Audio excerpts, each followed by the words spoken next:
I've been reading about it and following it. The whole market. I really had read every book in the Omaha Public Library that was on the stock market. By 11? By 11, I'll guarantee you. And some of them twice. I started out reading the ones in my dad's office, and I just loved to read. I mean, I read other things too, but I knew more when I was 11 than I know now. I mean, in terms of the actual mechanics of the stock. I mean, I don't know what happens when I put an order in now. I mean, it gets in the machinery of the way orders are executed now. I would know if I sat and worked in a trading room for a day or two, but I don't really know the mechanics as well of what happens when an order is processed today as I did when I was 11. What is it you enjoyed the most about it?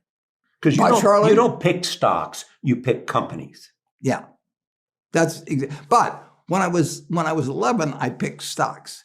I had the whole wrong idea. I was interested in watching stocks, and I thought stocks were things that went up and down, and I charted them.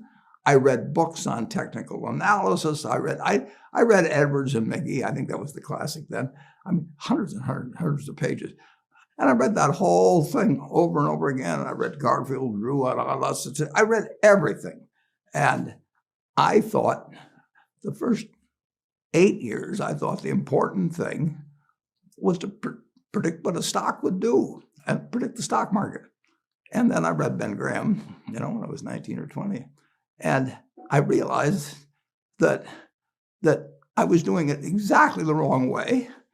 But it didn't hurt that I had that background and everything. And I rejiggered my mind when I read the book, The Intelligent Investor. And from that point, I never bought another stock. I bought businesses that happened to be publicly traded. But I became an owner of a business. And I did not care whether a stock went up or down the next day or the next week or the next month or the next year. And I didn't have any idea what it would do. I didn't know what the stock market would do, but I knew businesses. I knew something. I've asked people about your genius, whatever we describe it.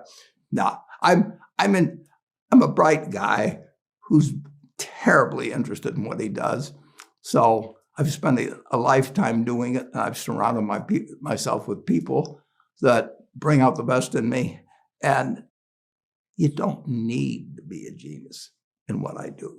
That's the good thing about it. If I went into physics or a whole lot of other subjects, I'd be an also-ran. But I am in a game that you don't need. You probably need 120 points of IQ, but 170 doesn't do any better than 120. It may do worse, probably do worse, but you don't really need brains. What do you need? You need the right orientation.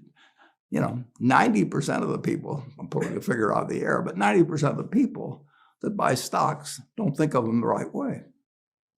They think about something that they hope goes up next week. And they think about the market as something they hope goes up. And if it's down, they feel worse. I feel better. And you think about? Pardon? And what do you think about? I think about what the company's going to be worth 10 or 20 years from now. And I hope it goes down when I buy it because I'll buy more. Do you have a competitive spirit, clearly? Yeah. Clearly. Well, but you got to be careful about what you compete in. It's a good thing I don't have a competitive spirit in chess or or football or anything like that. No, I'm an observer there. I enjoy watching things like that, but I try to keep my competitive spirit in a game where I can win. Do you have a killer instinct? Nah, not exactly. I wouldn't call it a killer instinct, but I do know this. When I want to do something, I always want to do it big.